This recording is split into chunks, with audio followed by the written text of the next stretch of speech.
Gold trusted gold buyers తాకట్టులో ఉన్న బంగారాన్ని విడిపించి ఈ రోజు ఉన్న మార్కెట్ ధరకే కొనబడును. మరిన్ని వివరాలకు సంప్రదించండి 77107720. చెప్పాలి. ఇటీవల కాలంలో నిన్న 14-15 తేదీన వైజాగ్ లో సిఐఏ అనేటువంటి సమిట్ ని ఒక సదస్సుని మన ప్రభుత్వం ఏర్పాటు చేసింది. ఎందుకంటే ఈ రాష్ట్రంలో ఉన్నటువంటి పేద బడుగు బలహీన వర్గాల పిల్లలు చదువుకున్నారు. చదువుకు తగ్గట్టు ఉద్యోగాలు ఇప్పుడు రావడం లేదు. వస్తే కంప్యూటర్ ఉద్యోగాలే తప్ప ఇతర ఉద్యోగాలు రాని కారణాల వల్ల చాలా మంది పిల్లలు చదువుకుని నిరుద్యోగులుగా ఉన్నారు. కాబట్టి ఈ పిల్లలందరికీ ఉద్యోగాలు రావాలి అంటే ఆంధ్రప్రదేశ్లో ఇండస్ట్రీస్ ని బాగా పెట్టించాల్సినటువంటి అవసరం ఉంది.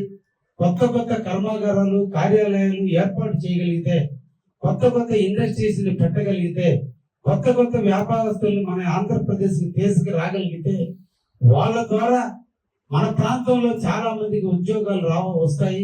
ఆ విధంగా కుటుంబాలన్నింటినీ ఆదుకోవడానికి అవకాశం ఉంటుందనే ఉద్దేశంతో దాదాపు ప్రపంచంలో ఉన్నటువంటి అన్ని దేశాలని మన విశాఖపట్నానికి పిలిచి, ఇండియాలో ఎక్కడో కాదు మన తెలుగు రాష్ట్రానికి పిలిచి వాళ్ళనన్నిటినీ కూడా సాదరంగా స్వాగతించి వాళ్ళతో కలిసి దాదాపు 900 ఒప్పందాలు, అంటే మన ఆంధ్రప్రదేశ్లో 900 ఇండస్ట్రీలు పెట్టే విధంగా, వివిధ హోటల్స్ కట్టేవాళ్ళు కావచ్చు, ఇండస్ట్రీలు కట్టేవాళ్ళు కావచ్చు, పార్కులు పెట్టేవాళ్ళు కావచ్చు, టూరిజం డెవలప్మెంట్ చేసేవాళ్ళు కావచ్చు, ఏదైనా మన ఆంధ్రప్రదేశ్లో పెట్టుబడి పెట్టేటువంటి సంస్థలు 900 సంస్థలతో ఈ 2 రోజుల పాటు మన ముఖ్యమంత్రి చంద్రబాబు నాయుడు గారు, అదేవిధంగా యువనాయకుడు ఇండస్ట్రియల్ మినిస్టర్ గా ఉన్న, ఐటీ మినిస్టర్ గా ఉన్నటువంటి లోకేష్ బాబు గారు కృషి వల్ల ఈ రోజు దాదాపు 900 ఒప్పందాల పైన సంతకాలు పెట్టడం జరిగింది.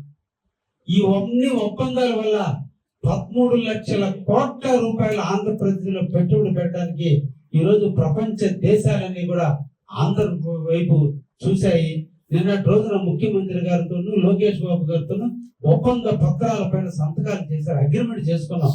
ఎస్, మేము ఆంధ్రప్రదేశ్ లో ఇండస్ట్రీ పెడతాం, మాకు ఇంత ల్యాండ్ ఇవ్వండి, ఇంత సదుపాయాలు ఇవ్వండి అని చెప్పి దానికి మనం అందరం ఒప్పుకుంటూ మీకు ఫలానా దిక్కుల ఈ ఇండస్ట్రీకి మేము ఇంత స్థలం ఇస్తామని ప్రభుత్వం ఒప్పందం చేసుకుని వాళ్ళు ఇన్ని లక్షల కోట్లు మేము ఇక్కడ పెట్టుబడి పెడతాం వాళ్ళతో ఒప్పందం చేసుకున్నందువల్ల ఈ రోజు ఈ 13 లక్షల కోట్ల రూపాయలు ఆంధ్రప్రదేశ్ లో పెట్టుబడి పెట్టడం అంటూ జరిగిన రోజున, ఈ ఇండస్ట్రీస్ అన్ని ఏర్పాటు చేసిన రోజున సుమారు 20 లక్షల ఉద్యోగాలు మన పిల్లలకు రావడం జరుగుతుంది.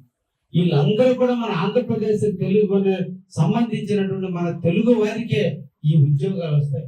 ఎవరైతే పేదవారు చదువుకుని ఉన్నారో వాళ్ళందరికీ ఉద్యోగాలు ఇచ్చేందుకు ఇంతటి కష్టపడి ఇందరిని ఒప్పించి, ఇందరిని మెప్పించి మన ప్రాంతానికి తీసుకొచ్చి, ముఖ్యంగా మన రాయలసీమ ప్రాంతం, ముఖ్యంగా మన కావలి నియోజకవర్గంలో ఈ రోజున రుద్రకోటలో కొంత పొలాన్ని, చెన్నాయిపాలెంలో కొంత పొలాన్ని, అదేవిధంగా రావూరు చేవూరులో కొంత పొలాన్ని తీసుకుని ఈ రోజున మన ప్రాంతంలో BPCL Bharat petro chemical limited వారి ఇండస్ట్రీని దేశంలోనే 3వ అతి పెద్ద ప్లాంట్ గా రేపంటూ ఈ ప్లాంట్ పూర్తయితే దేశంలో మొదటి ప్లాంట్ ఇది మనకు కావాలి. దాదాపు 1,05,000 కోట్ల రూపాయలు పెట్టుబడి పెట్టబోతున్నారు. దానికి కూడా మళ్ళీ ఒప్పందాలు చేసుకున్నారు. ఇవన్నీ జరిగితే కావలి ప్రాంతంలో ఆ ఫ్యాక్టరీ మీద ఆధారపడినటువంటి అందరి ఆటోలు మొదలుకొని, బైకులు మొదలుకొని, కార్లు మొదలుకొని, బాడుగులు తిప్పుకునే వాళ్ళ దగ్గర నుంచి మొదలుకొని, హోటల్ రంగం కానించి, మన కావల్లో ఉండే వ్యాపారస్తులకు వ్యాపారాలు కానించి, బేల్దారులకు పనులు కానించి, కార్పెంటర్లకు పనులు కానించి, ఎలక్ట్రికల్ సర్వీస్ కానీ, పంపర్స్ వరకు కానీ, సిమెంట్ అంగడి వాళ్ళకి కానీ, స్టీల్ అంగడి వాళ్ళకి కానీ, వుడ్ అంగడి వాళ్ళకి కానీ అందరికీ ఈరోజు జీవనోపాధి కల్పించాలంటే అక్కడ ఇండస్ట్రీ రావాలి. అటువంటి ఇండస్ట్రీని మన ఆంధ్రప్రదేశ్ లో సుమారు 900 ఒప్పందాల పైన 13 లక్షల చిల్లర కోట్ల రూపాయలు ఈ రోజు నిధులు ఆంధ్రప్రదేశ్ వెచ్చించేదానికి ఈ రోజు తెలుగుదేశం పార్టీ, బీజేపీ, జనసేన, మోడీ నాయకత్వంలో ముఖ్యంగా చంద్రబాబు నాయుడు గారు, లోకేష్ గారు కష్టఫలం. మనం అందరం కూడా ఇళ్లలో నిద్రపోతుంటే ఆదివారం సెలవు తీసుకుంటున్నాం. చరిత్ర సృష్టించినోడు ఇప్పుడు ఆ చరిత్రని తిరగరాయబోతున్నాడు. అబద్ధాల గోడల్ని బద్దలు కొట్టి నిజాలను రాగా మీ ముందుంచబోతున్నాడు.